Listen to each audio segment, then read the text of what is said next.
இறுதியாக அன்பிற்குரிய சகோதரர்களே சலாம் கொடுக்க போகிறோம். அதையும் சொல்லிக் கொண்டால் தொழுகையின் சலாம் கொடுக்கும் வரை என்பது முடிந்துவிடும் இன்ஷா அல்லாஹ். இப்போது பார்ப்போம். ஜாபிர் ரலியல்லாஹு அவர்கள் சொல்கிறார்கள், நாங்கள் தொழுதால் அஸ்ஸலாமு அலைக்கும் வரஹ்மத்துல்லாஹ், அஸ்ஸலாமு அலைக்கும் வரஹ்மத்துல்லாஹ் என்று சொல்வோம்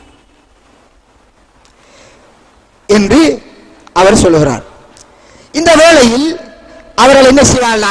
ஆரம்ப காலங்களில் இரண்டு பக்கமும் கையால் சைக்கினை செய்வார்கள். இரண்டு பக்கமும் கையால் சைக்கினை செய்தார்கள்.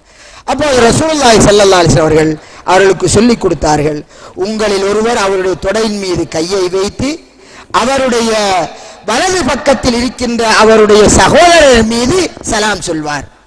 அப்ப நாம சொல்லக்கூடிய சலாம் அஸ்ஸலாமு அலைக்கும் வரஹ்மத்துல்லாஹ். யாருக்குரிய சலாம்? வலது பக்கத்தில் இருக்கக்கூடிய சகோதரருக்குரிய சலாம். அதே மாதிரி வசிமாலிஹி, இடது பக்கத்தில் இருக்கக்கூடிய சகோதரருக்குரிய சலாம். எனவே இவ்வாறு தான் அந்த சலாம் அமையும். அஸ்ஸலாமு அலைக்கும் வரஹ்மத்துல்லாஹ், அஸ்ஸலாமு அலைக்கும் வரஹ்மத்துல்லாஹ். அப்ப இது அப்ப இமாம் ஜமாத் இல்லாட்டி வலது பக்கம் உத்தரம் இல்லையா என்று கேள்வி வரும் தானே. வலது பக்கம் மாறிக்காங்க, மலக்குமார்களும் இருக்கிறார்கள். நபிகளார் ஸல்லல்லாஹு அலைஹி அவர்கள் சலாத்தை கொண்டுதான் முடித்தார்கள். அது அப்துல்லா ரலியல்லாஹு அன்ஹு அறிவிக்கிறார்கள், நபி ஸல்லல்லாஹு அலைஹி அவர்கள் வலது பக்கமும் இடது பக்கமும் அஸ்ஸலாமு அலைக்கும் வரஹ்மத்துல்லாஹ், அஸ்ஸலாமு அலைக்கும் வரஹ்மத்துல்லாஹ் என்று சொல்வோலா இருந்தார்கள். எதுவரை என்றால் ஹத்தா யுரா பயாலு ஹத்திஹி, தனது கன்னத்தின் வெண்மை தெரியும் வரை சலாம் சொல்வார். அப்ப அஸ்ஸலாமு அலைக்கும் வரஹ்மத்துல்லாஹ் இந்த மாதிரி அஸ்ஸலாமு அலைக்கும் என்று சோட்டா என்னது கன்னத்தை திருப்பாம கன்னத்தின் வெள்ளை தெரியும் வரைங்கிற போது நல்ல முறையில் திருப்பி சலாத்தை சொல்லிக் கொள்வது. எனவே வலது பக்கம் தனது கன்னத்தை திருப்பி சலாம் சொல்வது, இடது பக்கம் கன்னத்தை திருப்பி சலாம் சொல்வது. கன்னத்தை திருப்பி சலாம் சொல்வது என்றால் பின்னுக்கு இருக்கிறவர் தான் சொல்கிறார். முன்னுக்கு இருந்தவருக்கு கண்ணம் தெரியுமா? அவருடைய பார்வை முன்னுக்கு இருந்தால் தெரியாது. அப்படி கிடைக்கின்ற போது கண்ணம் தெரிவதற்கு வாய்ப்பு இருக்கிறது. அதனால் தான் அவர் தன் தலையை திருப்பி சலாம் சொல்வார்.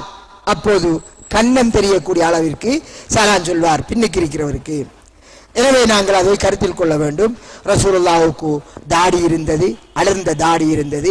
எனவே கண்ணம் தெரிகிற அளவுக்கு என்றால் எப்படி திரும்பி இருப்பாள் என்பதை நான் சொல்ல தேவையில்லை.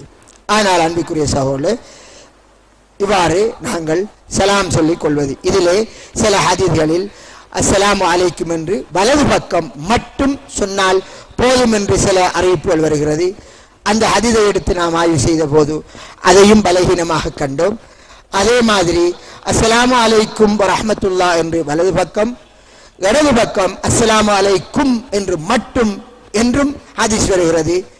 வலது பக்கம் அஸ்ஸலாமு அலைக்கும் வரஹ்மத்துல்லாஹ் என்று சொல்வது, இடது பக்கம் அஸ்ஸலாமு அலைக்கும் என்று மட்டும் சொல்வது.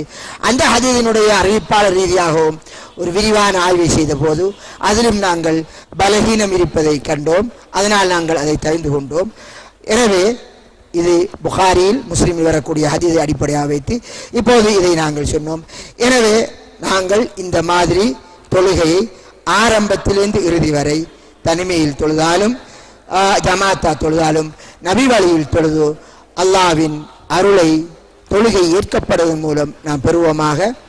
அல்லாஹ் நம் அனைவருக்கும் அருள் செய்வானாக.